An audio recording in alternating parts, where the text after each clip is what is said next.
Chief Advisor Professor Mohammad Yunus seeks US cooperation to implement important reforms to rebuild Bangladesh and to bring back the smuggled money. USAID will provide $200 million assistance in priority sector of the government for Bangladesh's development.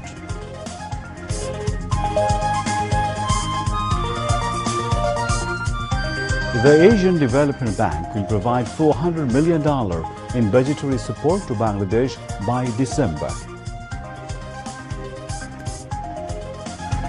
Workers return to work in most garment factories in a sign of easing unrest in Savar and Ashulia industrial areas.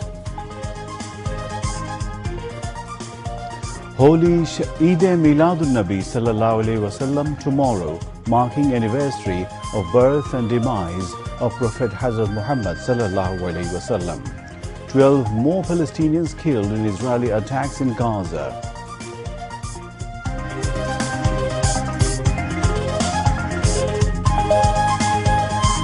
And Bangladesh national cricket team reached Chennai to play 2 test matches against India. Assalamu alaikum viewers, this is News at 10 on BTV. You have just heard the headlines, moving on to the details of those and other stories.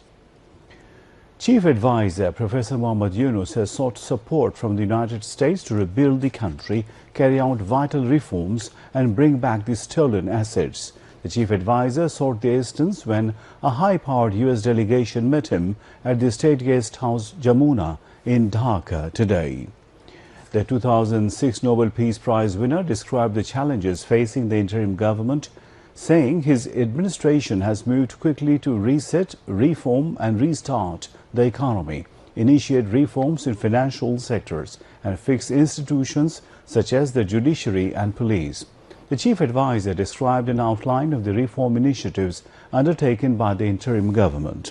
He said the 6 commissions have been set up barely weeks after his government took over in an effort to prevent vote rigging, reform the judiciary, police, civil administration, the country's anti-graft agency, and amend the constitution. He said his government was committed to getting back the stolen assets siphoned off by corrupt individuals linked with the previous autocratic regime. The U.S. delegation, led by Assistant Secretary of U.S. Treasury Department Brent Neiman, praised Professor Yunus's leadership and said Washington would be happy to support his reform agenda. U.S. officials have said they were eager to offer technical and financial assistance for reforms being carried out by the interim government. During the hour-long talks, financial and economic reforms, investment, labor issues, the Rohingya crisis and the Chief Advisor's upcoming visit to New York for the UN General Assembly were also discussed. The U.S. Assistant Secretary of State Donald Lu, Assistant U.S. Trade Representative Brendan Lynch, Deputy Assistant Administrator Anjali Kaur and Director of the U.S. Treasury Department Gerald Mason represented the U.S. in the meeting. The Special Envoy of the Chief Advisor on International Affairs Lutfi Siddiqui, Senior Secretary and the Head of SDG Affairs Lamia Murshid, Foreign Secretary Mohammad Jashimuddin and Secretary of the Economic Relations Division Mohammad Shahryar Khatir Siddiqui also attended the meeting. During the meeting, Chief Advisor Professor Mohammad Yunus presented an artwork on graffitis of Bangladesh to the visiting U.S. delegation. The book carries photos of some of the finest artworks drawn during the student-led revolution in July-August by students and young people on the walls of Dhaka and other cities and towns. The Chief Advisor spoke about the historic significance of the graffitis, which depicted emotions, hopes and aspirations of the students and youth who participated in the protests against the fascist Sheikh Hasina regime defying brute forces. A senior delegation of the Asian Development Bank, led by its South Asia Director General Takeo Konishi, called on Chief Advisor Professor Mohammad Yunus at the State Guest House Jamuna today. The Director General said that the ADB has a long history of working in Bangladesh and would be keen to support the interim government to initiate vital structural reforms in the country. Mr. Konishi said there was room for policy-based lending to Bangladesh as the interim government stepped up efforts to stabilize the economy. Chief Advisor Professor Mohammad Yunus said that the student-led revolution had given Bangladesh a new opportunity to rebuild the institutions piece by piece. During the meeting, the government's newly launched financial sector reforms, key economic issues such as digitalization of the tax data, data transparency, energy, private sector and investment were discussed. Special envoy of the Chief Advisor Lutfi Siddiqui observed that dynamics in the foreign exchange market and its interplay with reserves and remittances are already showing signs of improvement. Senior Secretary and the Head of SDG Affairs Lamia Murshid, Senior Advisor of ADB Edmund Ginting, Country Director Designate Ho Yoon Jong and Deputy Country Director Jiang Bo Ning were present in the meeting. Chief Advisor of the interim government, Professor Mohammad Yunus, visited the Army headquarters today. On his arrival at the Army headquarters, Chief of Army Staff General Waqar-uz-Zaman received him. Foreign Affairs Advisor Mohammad Tawheed Hussain, Home Advisor Lieutenant General Retired Mohammad Jahangir Alam Chaudhry, Special Assistant to the Chief Advisor on Defence and National Integration Development Lieutenant General Retired Abdul Hafiz, Cabinet Secretary Mohammad Mahbub Hussain and Chiefs of Navy and Air Force and high civil and military officials were present. During the visit, the Chief Advisor was briefed on important issues of national security. Finance Advisor Salehuddin Ahmed had a meeting with U.S. Assistant Secretary for South and Central Asian Affairs Donald Liu. Members of the U.S. delegation were present on the occasion. The meeting was held at the State Guest House, Podda, today. At the meeting, USAID's Assistant Administrator Anjali Kaur said the U.S. wants to work with the interim government of Bangladesh. The U.S. will give $200 million assistance to the interim government's prioritized development sectors. A deal was signed in this regard. After the meeting, Finance Advisor Salehuddin Ahmed said they discussed cooperations in financial and trade sectors. Assistance has been sought to the U.S. to bring back laundered money, he added. Earlier, the U.S. delegation had a meeting with Foreign Affairs Advisor Mohammad Tawheed Hussain. Briefing reporters after the meeting, Foreign Secretary Mohammad Jashimuddin Ahmed said they had a fruitful discussion on the future course of action of the U.S. cooperation with Bangladesh under the changed circumstances. The Asian Development Bank, ADB, will provide $400 million as budgetary support by December this year. Finance Advisor Salehuddin Ahmed told reporters after a delegation of ADB, led by its Senior Advisor Edmund Ginting, paid a courtesy call on him at the Secretariat today. During the meeting, they discussed cooperation in climate fund and banking sector reforms. The advisor said ADB has also assured to continue financing of the ongoing projects. Finance Secretary Khairuzaman Mojumdar, ADB Country Director Hugh Yoon Jung and Deputy Country Director Jiang Bo Ning were present at the meeting. Political parties will have to go through transformation to fulfill the aspirations of the people after the mass upsurge. Speakers said this at a discussion titled New Bangladesh, Democracy and Good Governance and Expectations of the Youth, held in Dhaka today. Transparency International TIB organized the discussion on the occasion of the International Day of Democracy. Chaired by the Executive Director, Dr. Iftikharuzzzaman, the discussion was addressed, among others, by coordinators of the Student Movement Against Discrimination, Hasnat Abdullah, Arif Suhail, Ariful Islam Adib, Jatiyo Nagorik Committee spokesperson Samantha Sharmin. The speaker said the strength and capability of the youth that has been created through the mass upsurge should be used for the welfare of the country. Today is International Day of Democracy. The United Nations announced the celebration of the day since 2007 to create interest in democracy and encourage the practice of democracy in its member countries. Bangladesh is also observing the day, marking the return of freedom of speech to its citizens after a 15-year hiatus. The media's voice was seized by Sheikh Hasina's misrule through the black laws. Numerous individuals have suffered from extrajudicial killing, forced disappearances and murders simply for voicing opposing views. Experts hope that people will get full freedom to express their opinion in New Bangladesh after the mass upsurge by the students and people.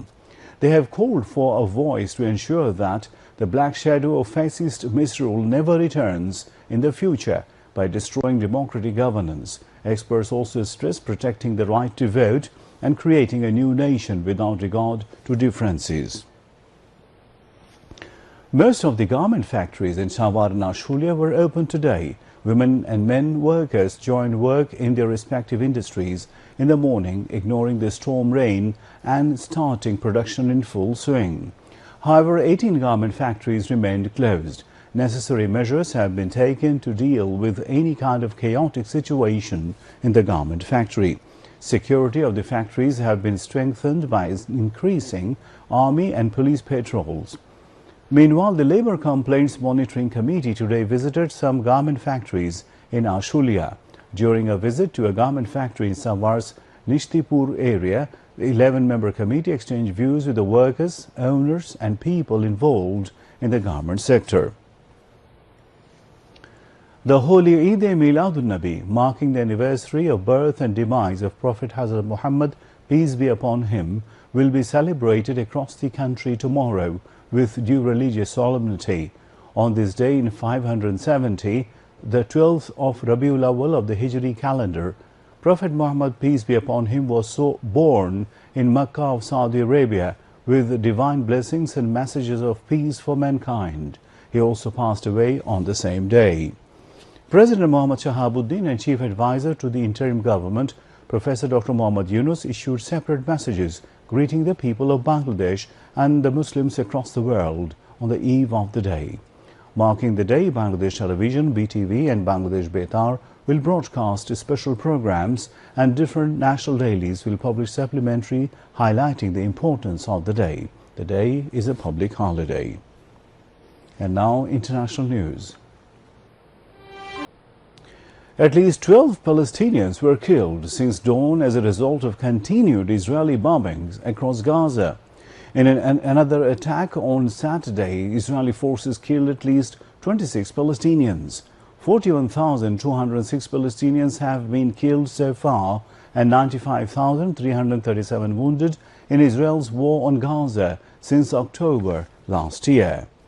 Meanwhile, Hezbollah's second-in-command, Niam Qasim, warned Israel that a full-scale war would incur huge losses on both sides. His comments came on Saturday as Israel's Channel 13 reported that Prime Minister Netanyahu was on the verge of launching a broad and strong operation on the country's northern border with Lebanon. All flights at Shanghai's two main airports were cancelled due to approaching of the strong typhoon Bebinka. Typhoon Bebinka is apprehended to make landfall along a swathe of China's densely populated eastern seaboard between Sunday night and Monday morning. State broadcaster CCTV reported that, affected by Typhoon Bebinka, the traffic capacity of Shanghai's Pudong and Hongqiao airports has decreased today. Flight adjustments at the two main airports will be promptly released to the public in accordance with the impact of the typhoon, it said. Countries across Central and Eastern Europe are facing extreme flooding due to the storm in the continent. The authorities said one person drowned in Poland and an Austrian fireman died responding to floods as Storm Boris inundated parts of Central and Eastern Europe with torrential rain. Since September 12, parts of Austria, the Czech Republic, Hungary, Romania and Slovakia have been hit by high winds and unusually fierce rain. The storm has already caused the death of 5 people in Romania and thousands have been evacuated from their homes across the continent. Tens of thousands of people are without power and many people have been evacuated from badly hit areas to higher ground. At least 64 people were feared dead following a boat accident on a river in Zamfara state in northwest Nigeria, local officials said on Saturday. A wooden boat carrying 70 farmers capsized as it was transporting them across the river to reach their farmlands close to Gumi town on Saturday morning. Local authorities swiftly mobilized residents for a rescue operation, and after 3 hours, 6 survivors were pulled out from the water. This is the second such incident in the Gumi local government area, according to local administration. Teams are continuing their search in hopes of finding more survivors. SpaceX's Polaris Dawn crew has returned successfully to Earth after 5 days in orbit, following a historic mission featuring the world's first commercial spacewalk. The Dragon capsule made splashdown off the coast of Florida shortly after local time 7:37 GMT in an event streamed live by SpaceX. The U.S. space agency NASA said the mission represented a giant leap forward for the commercial space industry. The crew aboard the International Space Station conducted a wide range of scientific experiments and technological demonstration. A 4-member civilian team led by billionaire Jared Isaacman traveled further into space than any human for more than 50 years. Scott Petit, a retired U.S. Air Force pilot, and SpaceX employees Sarah Gillis and Anna Menon were also on the crew. Back to home news. The state-run Trading Corporation of Bangladesh (TCB) has started selling essential commodities at subsidized prices across the country from today for the month of September. TCB spokesperson Humayun Kabir said 1 crore family card holders will be able to buy rice, edible oil and lentils at subsidized rates under this program till the 30th of September. These products will be available at designated dealer shops or their permanent outlets in the city corporations, districts and upazilas. TCB has started distribution of products to dealers across the country to deliver TCB rice, oil and lentils at affordable prices to 1 crore family card holders. Dealers are taking the goods allocated against their specific cards from TCB's Tejgaon depot to their respective godowns by trucks without any hassle. Each family card holder will be able to purchase 5 kilograms of rice at 30 taka per kilogram, 2 liters of edible oil at 100 taka per liter, and 2 kilograms of lentils at 60 taka per kilogram. Australian High Commissioner to Bangladesh Nadira Simpson paid a courtesy call on Disaster Management and Relief and Liberation War Affairs Advisor Farooq-e-Azam at his Secretariat office today. After the meeting, the advisor said that the issue of assistance and cooperation in the flood rehabilitation program was discussed with the envoy. Australia has assured to cooperate considering the matter, he added. And now weather.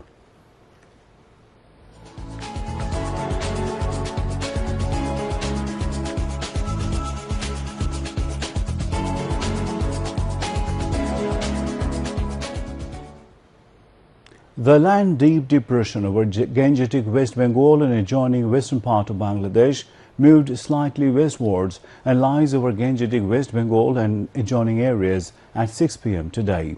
The Met Office said under its influence, squally weather may affect the maritime ports, North Bay and adjoining coastal areas of Bangladesh. Maritime ports of Chattogram, Cox's Bazar, Mongla and Paira have been advised to keep hoisted local cautionary signal number 3. I repeat, local cautionary signal number 3. All fishing boats and trawlers over North Bay have been advised to remain in shelter till further notice.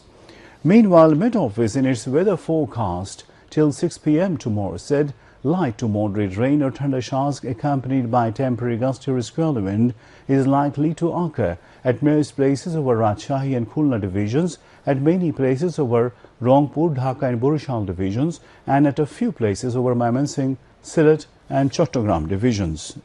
Besides, moderately heavy to very heavy falls is likely to occur at places over Rajshahi, Dhaka, Khulna and Borishal divisions. Night and day temperature may rise slightly over the country, said the Met Office. And now sports news.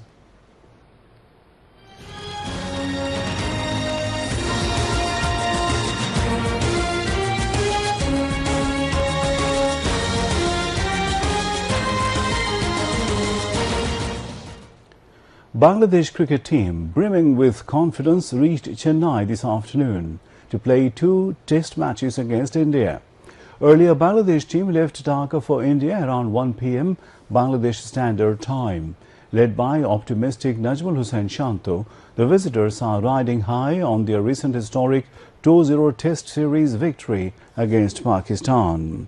Shanto expressed his belief that the team's impressive performance in Pakistan would serve as a strong foundation for their upcoming challenge against the formidable Indian side. The first Test match is scheduled to start on September 19 at the M.A. Chidambaram Stadium in Chennai. The second and last Test will kick off on September 27 in Kanpur. To end the bulletin headlines once again.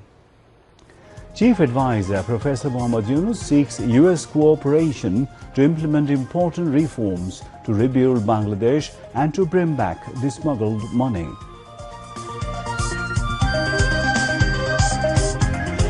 USAID will provide $200 million assistance in priority sector of the government of Bangladesh's development.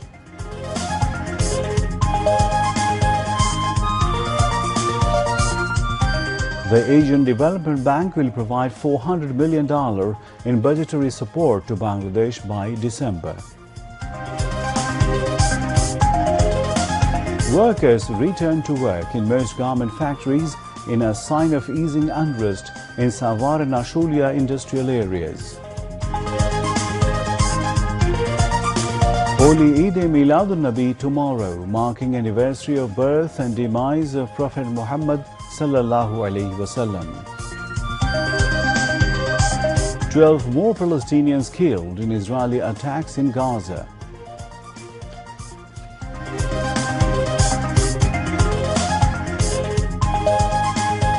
And Bangladesh national cricket team reached Chennai to play 2 test matches against India.